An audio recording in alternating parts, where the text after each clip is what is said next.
जय हिंद दोस्तों, welcome to our channel the Indian soul. और मेरा नाम है शुभो और आज हम डिस्कस करेंगे जो रिसेंट न्यूज़ आया है यूनाइटेड स्टेट ऑफ अमेरिका के जो 47वें प्रेसिडेंट बने हैं डोनाल्ड ट्रंप। उन्होंने क्या किया, उन्होंने बांग्लादेश की जो यूनिस गवर्नमेंट मोहम्मद यूनिस की जो इंटरिम गवर्नमेंट चल रहा है बांग्लादेश के अंदर, तो ही बांग्लादेश को जो भी यूएसए से एड मिलता था, मतलब मॉनिटरी जो भी हेल्प मिलता था, जो भी पैसा मिलता था, डॉलर मिलता था, तो उस सारे एड के ऊपर उन्होंने 90 दिन के लिए 90 डेज़ के लिए सीधा रोक लगा दिया है। तो फिलहाल बांग्लादेश के अंदर जो इंटरिम गवर्नमेंट चल रहा है मोहम्मद यूनिस के अंडर, तो उसको यूएसए से कोई भी फंडिंग नहीं मिलने वाला। तो ये एक न्यूज़ आया है जो बांग्लादेश के लिए बहुत ही ख़राब न्यूज़ है, क्योंकि ऐसे बांग्लादेश के अंदर पैसों की कमी तो है ही, उनका इकोनॉमी अभी बंद पड़ा हुआ है, क्योंकि उसका जो पॉलिटिकल कूप हुआ था 2024 में 2024 में, उसके बाद से बांग्लादेश के अंदर एक इंस्टेबिलिटी ग्रो किया है। तो इंस्टेबिलिटी इतना भयानक है कि उनका जो क्लोथिंग सेक्टर था, जहाँ पे बाहर से क्लोथिंग फैक्ट्री, मतलब जो भी हम लोगों का जो कपड़ा है जो बनता था, वहाँ पे रेडीमेड कपड़ा बनता था, तो वो जो क्लोथिंग इंडस्ट्री था वो पूरा ख़त्म हो गया है। इसके चलते बांग्लादेश का जो इकोनॉमी है वो बहुत ही ख़राब कंडीशन में है फ़िलहाल। तो ऊपर से जो यूएसए से जो पैसा जो एड मिलने की आशा था, जो कि बांग्लादेश को हर साल मिलता भी था, तो उसको वो भी अभी 90 दिन के लिए सीधा तरीके से रोक लगा दिया गया है। तो ये इसी खबर के ऊपर, इसी टॉपिक के ऊपर आज हम लोग बात करेंगे। सबसे पहले हम समझेंगे यूएस एड क्या है। यूएस एड मतलब the United State provides foreign aid to other countries as a key component of its international relation and global policy. तो यूएसए का एक पॉलिसी है कि जो भी देश जो भी इकोनॉमिकली थोड़ा सा कमज़ोर है, जिनका इकोनॉमी उतना ग्रो नहीं किया हुआ है, और या तो किसी देश के अंदर अगर ह्यूमैनिटेरियन क्राइसिस चल रहा है या तो जंग चल रहा है, इसकी वजह से उनको हेल्प की ज़रूरत है, तो यूएसए उस कंट्री को मॉनिटरी, मिलिटरी और ह्यूमैनिटेरियन एड प्रोवाइड करता है। तो इसी को वो भी फ्री ऑफ कॉस्ट, मतलब इसके बदले यूएसए को कुछ नहीं चाहिए, वो बस अपना गुड विल को ग्लोबली स्प्रेड करने के लिए कि दुनिया के बारे में यूएसए कितना सोचता है, कितना अच्छा चाहता है, ये प्रचार करने के लिए यूएसए ने अपना पैसा ऐसे ही जिनको ज़रूरत पड़ता है उनके ऊपर लुटा देता है। कभी कभार खुद के ज़रूरत के लिए भी दूसरे के ऊपर लुटाता है। तो इसी को हम यूएस एड बोलते हैं।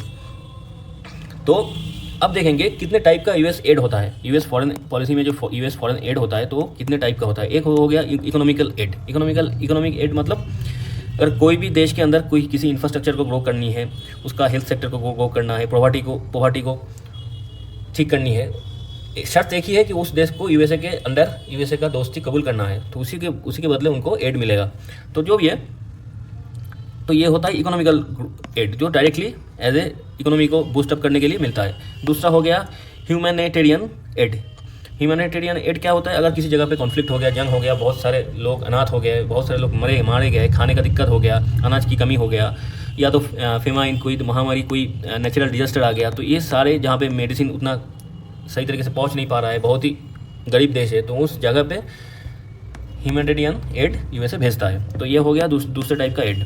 और तीसरा एड क्या है, मिलिट्री एड। जैसे कि अभी यूक्रेन और रशिया वार में यूएसए ने यूक्रेन को बहुत सारा ये मिलिट्री एड, मतलब मिलिट्री सामान, मिलिट्री के वेपन, गोला बारूद, ये मान लीजिए, ये सारे को सप्लाई किया है। ये भी होता है एक तरीके का तीसरा तरीके का एड, जो कि इसको हम मिलिट्री एड बोलते हैं। तो पहला इकोनॉमिक एड, दूसरा ह्यूमैनिटेरियन, तीसरा मिलिट्री एड, चौथा हेल्थ असिस्टेंस। मतलब हेल्थ असिस्टेंट में क्या होता है, किसी भी देश अगर ग्लोबली कोई भी अफ्रीकन कमजोर कंट्री मान लीजिए, जो भी HIV, एड्स, मलेरिया, कोविड-19 ऐसे बहुत सारे अगर कोई भी ग्लोबल डिजीज से जूझ रहा है, तो उसको हेल्प करने के लिए, उसको मेडिकल असिस्टेंट प्रोवाइड करने के लिए जो भी होता है यूएसए करता है, तो इसको बोलता है हेल्थ असिस्टेंस। पांचवा डेमोक्रेसी एंड गवर्नेंस असिस्टेंस।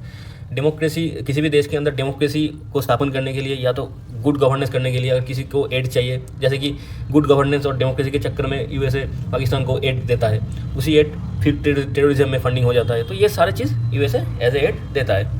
ठीक है, तो ये हो गया यूएसए। पहले तो हम लोग यूएसए की जो एड है उसका डेफिनेशन समझ लिए, फिर उसका कितने टाइप का एड होता है उसको भी समझ लिए। ठीक है, तो अब यूएसए से एड किन किन देशों को मिलता है वो भी देख लेते हैं, थोड़ा ओवरव्यू कर लेते हैं। तो यूएसए से लगभग 100 कंट्री को एड मिलता है एनुअली। ठीक है, उनमें से सबसे बड़ा वाला जो एड मिलता है इजराइल और इजिप्ट को। अच्छा, ये मिलिट्री एड भी मिलता है और सिक्योरिटी एड भी मिलता है इजिप्ट और इसराइल को। ठीक है, तो अच्छा, ये जो डोनाल्ड ट्रंप ने जो एड रुकवाया है वो सारे कंट्री का तो रुकवा दिया, लेकिन सिर्फ बांग्लादेश का रुकवाया ऐसा नहीं है, बांग्लादेश का भी रुकवाया, बाकी सारे सब कंट्री को रुकवाया, लेकिन दो कंट्री को छोड़ के, दो कंट्री कौन है, ये इजराइल और इजिप्ट, इन दो कंट्री को छोड़ के बाकी सारे जो भी कंट्रीज थे उनका सारे एड को अभी फिलहाल 3 महीने के लिए इमीडिएट कॉस्ट के अंदर रुकवा दिए, इमीडिएट इफेक्ट के अंदर रुकवा दिए। और जो सब सहारन अफ्रीकन जो कंट्री है उनको भी डेवलपमेंट के लिए यूएसए से एड मिलता है। यूक्रेन को तो वार के फिलहाल जो कॉन्फ्लिक्ट चल रहा है रशिया और यूक्रेन के, उसके लिए मिलिट्री एड मिलता है। और बाकी बहुत सारे एनजीओ, बहुत सारे कंट्री, इंडिया के अंदर बहुत सारे एनजीओ को मिलता था। सीरिया और अफगानिस्तान के अंदर जो भी कंट्रीज़ का जो क्राइसिस चल रहा है, ह्यूमैनिटेरियन लाइफ के जो क्राइसिस, ह्यूमन लाइफ का जो क्राइसिस चल रहा है, उन सारे को देखते हुए वहाँ पे भी एड जाता है यूएसए का। तो फिलहाल जो 47 प्रेसिडेंट है यूएसए का, डोनाल्ड ट्रंप, उन्होंने इमीडिएट इफेक्ट में क्या किया, एक ऑर्डर पास करके सारे जो एड जाता है जितना भी कंट्री को सबको रुकवा दिया। पहले रुकवा के उन्होंने बोला कि सारे देश की जो कंट्रीज़ का, उनमें से बांग्लादेश भी है, बांग्लादेश का भी रुकवा दिया। तो हम बांग्लादेश को लेकर इतना बात इसलिए कर रहे हैं क्योंकि बांग्लादेश इमीडिएट नेबर है इंडिया का, और उसके अंदर इंस्टेबिलिटी है, ऊपर से पैसों की कमी हो जाएगा तो इंस्टेबिलिटी और ज़्यादा हो जाएगा, क्योंकि इन्फ्लेशन और ज़्यादा हो जाएगा। तो एक बांग्लादेश के अंदर सिविल वॉर होने की कुछ चांसेस हो जाएगा। अगर उसके बांग्लादेश के अंदर इंस्टेबिलिटी होगा तो वो इंस्टेबिलिटी का थोड़ा सा प्रभाव भारत के ऊपर भी आएगा। ऊपर से अभी बांग्लादेश के अंदर एंटी इंडिया एक सेंटीमेंट चल रहा है। तो ये सारी चीज़ को देख के हम बांग्लादेश के बारे में और यूएसए का जो एड है बांग्लादेश की तरफ, ये रुकवा देने के बारे में हम बात कर रहे हैं। ठीक है, तो अब क्या हुआ, 90 दिन के लिए डोनाल्ड ट्रंप ने क्या किया, ये suspended all foreign add for 90 days, stop work और हॉल्ट करवा दिया। उनका बोलना ये है कि जो भी देश का जो भी कागज़ है वो उनके टेबल के ऊपर आएगा, ट्रंप के ऑफिस उसको वेरीफाई करेंगे, फिर जिस देश को जितना चाहिए उसी हिसाब से उस देश को एड मिलेगा, इजराइल और इजिप्ट को छोड़ के। ठीक है, तो ये है हिसाब किताब। तो इसी हिसाब के चलते हुए अभी फिलहाल 3 महीने के लिए, मतलब 90 दिन के लिए बांग्लादेश के साथ बहुत सारे देश की, जो भी बहुत सारे देश का, बांग्लादेश जैसे कि बांग्लादेश को डायरेक्ट बांग्लादेश गवर्नमेंट को मिलता था, लेकिन बहुत सारे देश में जैसे कि इंडिया को मान लीजिए, वो इंडियन गवर्नमेंट और ऑर्डिनरी लोग जो इंडिया के अंदर रहता है उनके ऊपर इतना प्रभाव नहीं आएगा। बहुत सारे एनजीओ है जो यूएस फंडिंग से चलता था, तो उनके ऊपर इफेक्ट आएगा। बाकी ऐसे लोग नॉर्मल लाइफस्टाइल के ऊपर, नॉर्मल लोगों के ऊपर कोई उतना, ना इंडियन गवर्नमेंट के ऊपर उतना इफेक्ट नहीं आएगा इस चीज़ का। लेकिन बांग्लादेश गवर्नमेंट के ऊपर इफेक्ट आएगा, क्योंकि उनको डायरेक्ट पैसा मिलता था, जो पैसा बांग्लादेश की जो इकोनॉमी है उसको बूस्टअप करता था। तो ये है जो ऑर्डर है इमीडिएट इफेक्ट का, जो यूएस प्रेसिडेंट का जो ऑर्डर है वही उसी का कॉपी है ये, उनका जो ट्रंप का जो ऑफिस से जो ऑर्डर निकला हुआ। तो उन्होंने, तो अब फिलहाल तो ये जो है, जब ये एड रुक गया तो बांग्लादेश एक प्रॉब्लम में तो पड़ ही गया, एक क्राइसिस में भी शायद आगे जाके जा सकता है, क्योंकि सारे कॉन्ट्रैक्ट, जो भी ग्रांट, जो भी असिस्टेंस मिलता था यूएसए से, जो कि एक बड़ा सा अमाउंट होता था, वो सारा रुक गया अभी।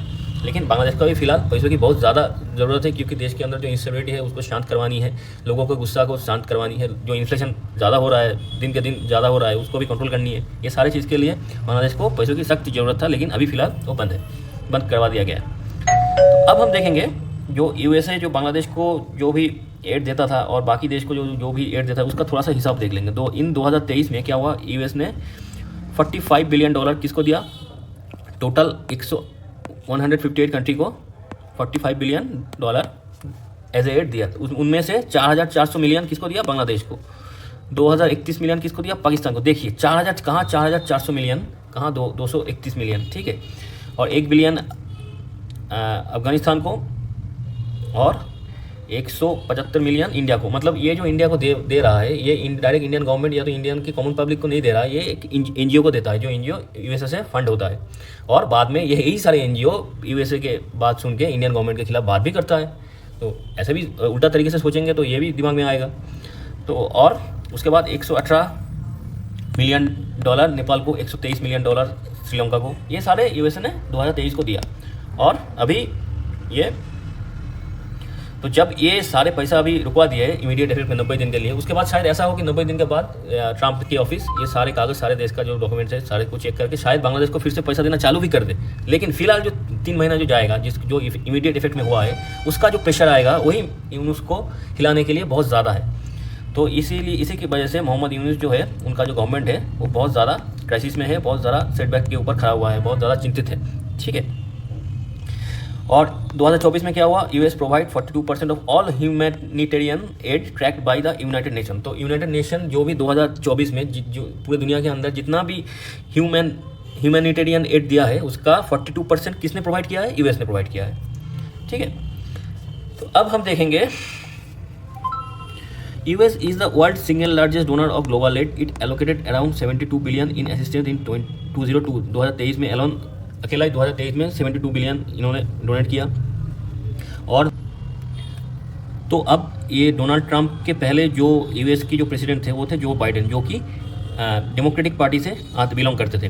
तो डेमोक्रेटिक पार्टी के सब एक करीबी, मान लीजिए एकदम करीबी दोस्त थे ये मोहम्मद यूनुस, ठीक है, उनके डेमोक्रेटिक पार्टी के करीबी थे।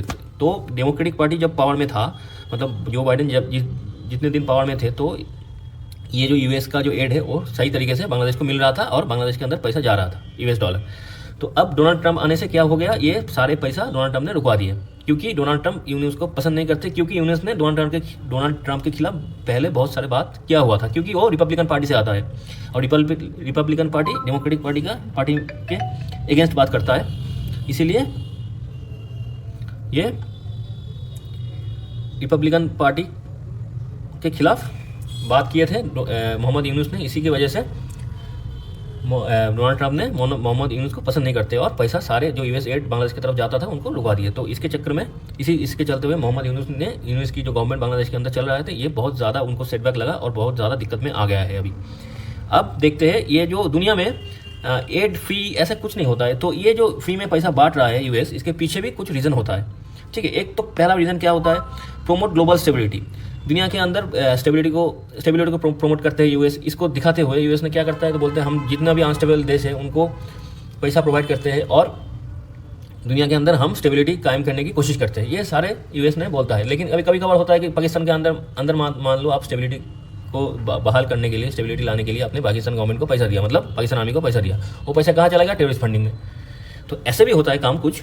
तो इसी को चलते हुए जो भी है, यूएस का पहला गोल क्या बोलता है वो लोग, जो प्रमोट ग्लोबल स्टेबिलिटी, दुनिया के अंदर स्टेबिलिटी लाना है, इसलिए हम एड देते हैं। फिर सपोर्ट यूएस इंटरेस्ट, जो भी है यूएस उसी कंट्री को एड देगा जो यूएस की बाद में यूएस की इंटरेस्ट में काम करेगा, स्ट्रेटेजिक पार्टनर बनेगा, स्ट्रेटेजिक लोकेशन में हेल्प करेगा, स्ट्रेटेजिक पॉइंट ऑफ व्यू से हेल्प करेगा। तो ये सारी चीज़ तो होता ही है। और तीसरा एडवांस डेवलपमेंट गोल, मान ली improve living standard and forest economic growth globally. तो ये सारे जो एडवांस डेवलपमेंटल गोल्स, मतलब जो भी मान लीजिए देश उतना डेवलप नहीं है, उनको एडवांस करवा के फिर उसी देश के अंदर मान लीजिए यूएस कोई काम करवाना चाहता है उसी देश के थ्रू, तो ये सारे चीज़ बाद में यूएस करता है एड के थ्रू। तो ये सारे गोल है यूएस के एड के पीछे, ये सारे पर्पस है। और आप देखेंगे इंडिया को क्या मिलता था यूएस के एड के दौरान। इंडिया को डायरेक्ट इंडियन गवर्नमेंट को कुछ नहीं मिलता है यूएस से एड। इंडिया के अंदर बहुत सारे एनजीओ है जिनको यूएस से ये 18 मिलियन 10 मिलियन ऐसे करके बहुत सारे काम के लिए ऐसे फंडिंग मिलता था, अभी मिलता है। तो ये फंडिंग भी रुकवा दिया गया है। तो बाद में ये सारे जो एनजीओज है, इसको जब डोनाल्ड ट्रंप पावर आने से पहले जो पार्टी था डेमोक्रेटिक पार्टी, जो बाइडेन थे, तो उनके ऐसे बहुत सारे ऐसे अफवाह है, मान लीजिए कोई सबूत नहीं है, लेकिन ये बोला जाता है कि ये सारे एनजीओ यूएस फंड करता है और ये सारे एनजीओ बाद में इंडियन गवर्नमेंट के खिलाफ बातें करता है, ठीक है। तो ये सारे एलिगेशंस है, ये सारे कॉन्ट्राडिक्शन है, ये सारे चीज़ को लेके ही चलना पड़ता है। तो जो भी है, ये है यूएस एड का कॉन्सेप्ट। और ये यूएस एड कैसे बांग्लादेश की इकोनॉमी को अभी फिलहाल इफेक्ट करेगा और मोहम्मद यूनुस का जो इंटरिम गवर्नमेंट चल रहा है उसको कैसे सेटबैक लगाएगा और फिर मोहम्मद यूनुस को कैसे प्रेशराइज करेगा, ये सारी चीज़ के ऊपर हम लोग बात कर लिए। तो आज का टॉपिक इतना ही। अगर हम लोगों की वीडियो, हम लोगों की कोशिश आप लोगों को अच्छा लगे तो चैनल को सब्सक्राइब कर दीजिएगा और बेल आइकन को दबा दीजिएगा और वीडियो को जितना हो सके शेयर कर दीजिएगा। आज के लिए इतना ही। जय हिंद, गुड बाय, शुभ रात्रि।